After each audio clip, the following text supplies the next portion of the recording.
بسم اللہ الرحمن الرحیم۔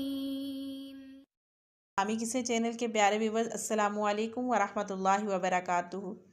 شیخ عبد القادر جیلانی رحمۃ اللہ علیہ کا ایک مشہور واقعہ ہے۔ کہتے ہیں ایک مرتبہ شیخ عبد القادر جیلانی رحمۃ اللہ علیہ ایک بار اپنی عبادت میں مشغول تھے کہ ایک نورانی روشنی ظاہر ہوئی اور اس میں سے آواز آئی ہے، عبد القادر میں تمہارا رب ہوں، جو چیز دوسروں پر حرام ہے میں انہیں تمہارے لیے حلال کرتا ہوں۔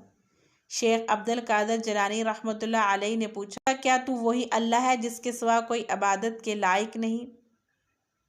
جواب میں خاموشی رہی تو شیخ عبد القادر جیلانی نے کہا، دور ہو ہے اللہ کے دشمن، یہ کہنا تھا کہ سارا نور تاریکی میں بدل گیا۔ ایک بار پھر آواز آئی، عبد القادر تم اپنے علم اور دین کی سمجھ کی بنا پر بچ گئے ہو، ورنہ اس طرح میں نے ہزاروں عبادت گزاروں کو گمراہ کیا ہے۔ شیخ عبد القادر جیلانی نے کہا، ہے مردود شیطان، میں اپنے علم کی بنا پر نہیں بچا بلکہ میں اپنے اللہ کی مہربانی کی وجہ سے بچا ہوں۔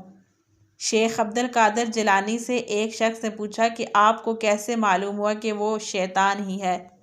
آپ رحمۃ اللہ علیہ نے فرمایا کہ جب اس نے کہا کہ دوسروں پر جو چیزیں حرام ہیں میں آپ کے لیے ان کو حلال کرتا ہوں۔ عبد القادر جیلانی رحمۃ اللہ علیہ نے کہا کہ جو چیزیں اللہ سبحانہ تعالیٰ نے حلال کی ہیں تو نہ اب منسوب ہو سکتی ہیں، نہ ہی اب ان میں کوئی تبدیلی آ سکتی ہے۔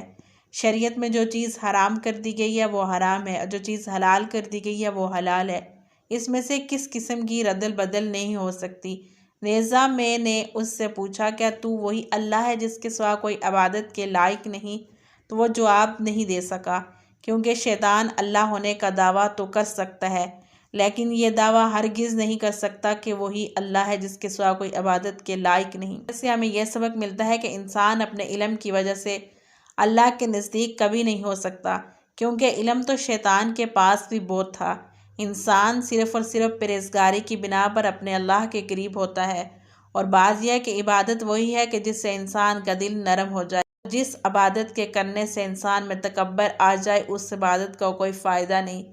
رسول اللہ صلی اللہ علیہ وآلہ وسلم نے ارشاد فرمایا کہ اللہ کے نزدیک وہی سب سے بہتر ہے جو تقویٰ میں سب سے بہتر ہے۔ اللہ تعالی ہم سب کو شیطان مردود سے اپنی پناہ میں رکھے اور ہمیشہ ہمیں ہدایت دیتا رہے، آمین ثم آمین۔